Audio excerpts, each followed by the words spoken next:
Halo and welcome back teman-teman netizen atau warganet ke konten terbaru dari channel YouTube Triple B. Dan di konten terbaru hari ini saya ingin kembali memberikan analisa dari dua pertandingan di Piala Dunia yang telah memasuki babak per-8 final. Yang pertama antara Prancis lawan Polandia yang berakhir untuk kemenangan Prancis dengan skor 3-1, dan yang kedua antara Inggris lawan Senegal yang berakhir untuk kemenangan Inggris dengan skor telak 3-0. Dengan demikian Prancis akan ketemu Inggris di babak perempat final nanti. Artinya sejauh ini semua tim unggulan bisa lolos ke babak perempat final ya teman-teman, belum ada kejutan. Tapi jangan lupa masih ada sisa 4 pertandingan di per-8 final, bisa juga nanti ada kejutan kan. But anyway, luar biasa ya permainan dari Prancis dan juga Inggris teman-teman. Mereka bisa mencetak 3 gol dalam satu pertandingan. Dan juga para pemain pilar mereka berhasil mencetak gol. Dari Prancis ada Giroud yang mencetak gol dan juga membuat rekor sebagai pemain yang paling banyak mencetak gol untuk Prancis, dan Mbappe bisa mencetak 2 gol dalam satu pertandingan alias brace. Artinya untuk sementara ini dia adalah top skor dari Piala Dunia 2022 dan dia telah mencetak 9 gol dari 11 pertandingan di Piala Dunia teman-teman. Luar biasa ini. Anak muda ya, baru berusia 23 tahun. Bahkan Messi saja membutuhkan 23 pertandingan untuk mencetak 9 gol di Piala Dunia. Sedangkan Ronaldo baru mencetak 8 gol dari 20 pertandingan Piala Dunia. Ya, keep it up Mbappe. Dan dari Inggris, akhirnya Harry Kane bisa mencetak gol pertamanya di Piala Dunia, memanfaatkan situasi counter attack. Memang sebelum ini Harry Kane lebih banyak memberikan assist, tapi penting juga bagi Harry Kane sebagai ujung tombak untuk bisa mencetak gol. Dan bukan berarti bahwa Prancis dan juga Inggris tidak mendapatkan perlawanan dari Polandia dan juga Senegal. Polandia dan Senegal tidak bermain bertahan, mereka juga berani menyerang. Cuma mereka kurang efektif untuk bisa menciptakan peluang yang berbahaya, apalagi dalam urusan mencetak gol. Senegal gak bisa mencetak gol, Polandia hanya mencetak gol dari penalti. Memang dua tim ini yang lebih awal mendapatkan peluang yang berbahaya kan, seperti Polandia tuh. Ada serangkaian peluang yang mereka ciptakan, yang pertama bisa di-save oleh Lloris, kemudian blok dari Hernandez dan juga dari Varane. Sama juga kan Senegal yang pertama mendapatkan peluang dari dia. Tapi bukan soal peluang pertama, tapi soal finishing. Seandainya mereka bisa finishing, ya mungkin juga nanti jalannya pertandingan kan bisa berbeda. Tapi ketika gak bisa finishing lawan tim-tim unggulan, ya disitulah nanti mereka akan kesulitan untuk mengantisipasi serangan yang akan terus dibangun oleh para tim unggulan ini. Sama seperti yang terjadi juga di pertandingan antara Belanda lawan Amerika kan. Amerika yang mendapatkan peluang pertama. Tapi yang mencetak gol pertama adalah Belanda ya, karena efektivitas mereka untuk membangun serangan, menciptakan peluang, dan tentunya mencetak gol. Terus bagaimana caranya Prancis itu bisa mengalahkan Polandia dengan mencetak 3 gol pula? Gak gampang kan, Polandia defense-nya bagus, penjaga gawangnya bagus. Ya dengan menyerang, mengandalkan variasi serangan. Jadi gak hanya menyerang dari kedua sektor sayap, meskipun inti kekuatan dari Prancis itu berada di dua sektor sayap.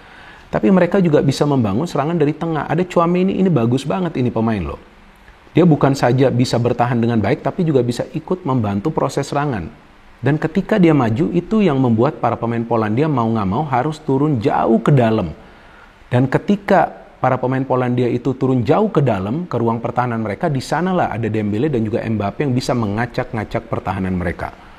Dan memang Prancis yang mencetak gol pertama ya, setelah sebelumnya memang sih mereka ada mendapatkan peluang, tapi kan nggak berapa berbahaya ya, dan banyak juga yang melenceng sebelum akhirnya tuh Mbappe. Pintar banget ini pemain loh, bener saya salut sama pemain satu ini, masih muda loh, dia 23 tahun. Dia ini paling sulit diprediksi gerak-geriknya. Itu mungkin para pemain Polandia pikir dia akan shooting, karena sebelumnya kan Prancis melepaskan 2 tendangan dari luar kotak penalti ya, dari Tchouaméni dan juga dari Konde yang mengarah tepat ke Szczesny. Tapi ternyata Mbappe milih passing ke Giroud, jadi pemain ini nggak egois juga. Dan Giroud juga timingnya bagus banget untuk melakukan pergerakan, dan finishing dia luar biasa. Dan jujur ya, menurut saya nih tanpa Benzema permainan Prancis ini lebih mencair loh. Tampaknya Giroud ini memang lebih pas. Dia bisa mencetak golnya juga luar biasa tanpa dia melihat posisi penjaga gawang loh. Gila ini pemain, padahal gak muda lagi ini pemain. Dan tampaknya Lewandowski ini yang menggendong Polandia ya, gak bisa seperti itu. Lewandowski ini kan memang adalah striker yang produktif, tapi dia membutuhkan suplai bola. Ketika dia dimainkan sebagai pemain yang memantulkan bola, ini akan mengurangi peran dia sebagai goal scorer. Maka itu dia cuma bisa mencetak gol kan dari penalti di pertandingan ini. Sampai saya melihat tuh dia ada marah juga ya ke rekan-rekan yang lain ketika dia gak dapat support. Ya kalau dia diminta untuk hold the ball, untuk memantulkan bola, ya rekan-rekan yang lain juga harus support dia secara baik dong. Kalau gak ada support gak bisa seorang pemain itu bermain sendirian. Messi saja butuh support dari rekan-rekan yang lain kan, apalagi Ronaldo butuh suplai bola. Nah akhirnya ya Prancis bisa mencetak gol lagi, dan ini yang menarik kan dari Prancis, mereka juga tidak saja menyerang secara terbuka tapi juga bisa pakai counter attack. Ketika mereka menghalau bola, Giroud dapat bola, dia memberikan bola ke Dembele, dan Dembele sekali passing kepada Mbappe. Dan lagi-lagi nih Mbappe membuat para pemain Polandia bingung, apakah dia mau passing atau mau shooting. Ternyata dia shooting, masuk. Saya gak nyangka loh itu bisa masuk. Luar biasa loh shooting anak muda ini.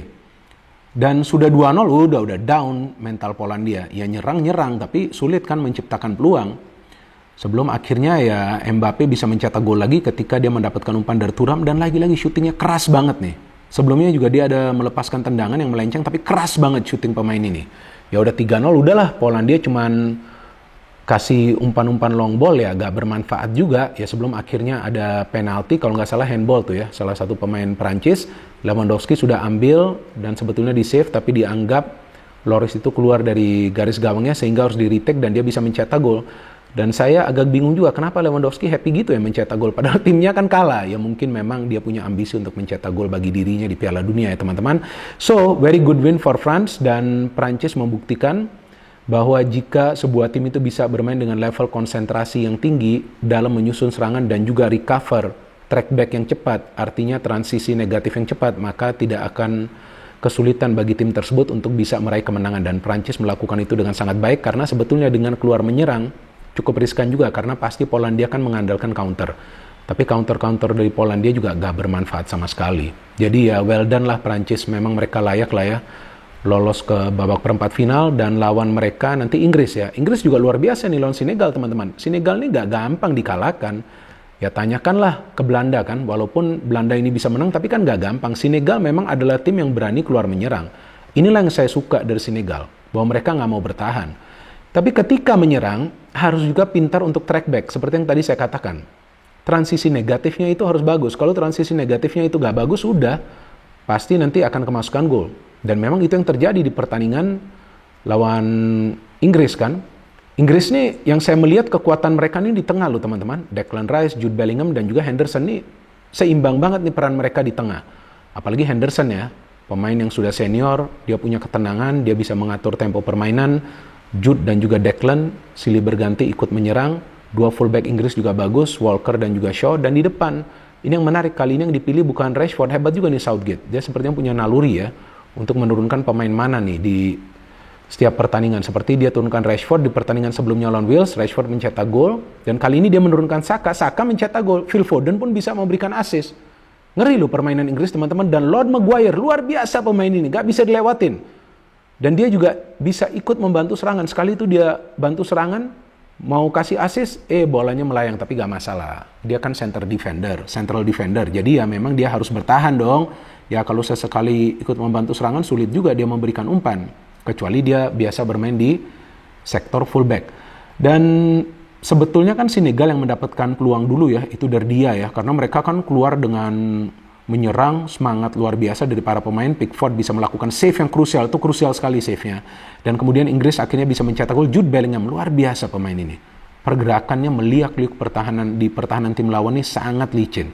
Akhirnya dia bisa memberikan umpan kepada Henderson. Di luar dugaan saya Henderson bisa berada di dalam kotak penalti. Jarang banget dia melakukan pergerakan. Artinya dia berpikir juga ketika ada serangan yang dibangun dia harus mencari ruang. Dan Henderson, gol pertama dia ini yang sangat penting, menenangkan para pemain Inggris lainnya, karena sebelumnya Senegal yang gempur terus. Dan anehnya setelah Henderson mencetak gol ini, gak ada lagi loh peluang yang berbahaya dari Senegal. Memang mereka ada peluang, tapi melenceng semua. Sebelum halftime, akhirnya Kane bisa mencetak gol dari proses counter. Jadi menarik nih, Prancis juga ada mencetak gol dari counter, Inggris juga ada mencetak gol dari counter. Jadi tim ini bisa mengandalkan sistem penyerangan yang berbeda untuk mencetak gol. Dan di sini terlihat peran lagi dari Jude Bellingham yang memberikan bola ke Foden, dan Foden pergerakan yang cepat memberikan umpan kepada Harry Kane yang tidak terkawal shooting keras bisa membuat 2-0. Udah 2-0 saya udah yakin. Udah sulit Senegal comeback. Ini pasti mental down. Betul, babak kedua mental down. Nyerang, end produknya gak ada. Dan akhirnya Inggris bisa mencetak gol lagi ketika Saka mendapatkan free position, diberikan umpan oleh Foden. Dan memang terlihat bahwa Foden, Saka, dan juga Kane bermain sempurna di pertandingan dini hari tadi. Plus dukungannya luar biasa dari tengah dengan Declan Rice, Jude Bellingham, dan juga Henderson. Dan jangan lupa ada dua fullback ini yang rajin menyerang dan juga agresif dalam bertahan. Ya, untuk sementara ini saya melihat memang Inggris punya materi pemain yang merata. Siapapun pemain yang main sejauh ini belum mengecewakan. Ya, jadi terlihat bahwa Southgate coba untuk memanfaatkan ketersediaan semua pemain yang di squad. Jadi pemain mana yang dia pikir akan cocok untuk pertandingan tersebut akan dia turunkan. Jadi dia juga tidak takut untuk melakukan rotasi. Dan sejauh ini rotasi yang dia lakukan bisa memberikan solusi bagi timnya dalam urusan mencetak gol atau juga dalam creating chances untuk mencetak gol. So, semua tim unggulan lolos ke babak perempat final, teman-teman. Tinggal kita tunggu nanti di sisa 4 pertandingan per-8 final ada kejutan atau enggak. Bisa juga nanti ada kejutan kan, karena bukan Piala Dunia namanya kalau enggak ada kejutan. So we wait, well done Mbappe, well done Harry Kane. Kita tunggu ya duel antara Prancis lawan Inggris, di mana kita juga nanti menunggu duel antara Argentina lawan Belanda. No hate, no politics, only football. Salam sepak bola.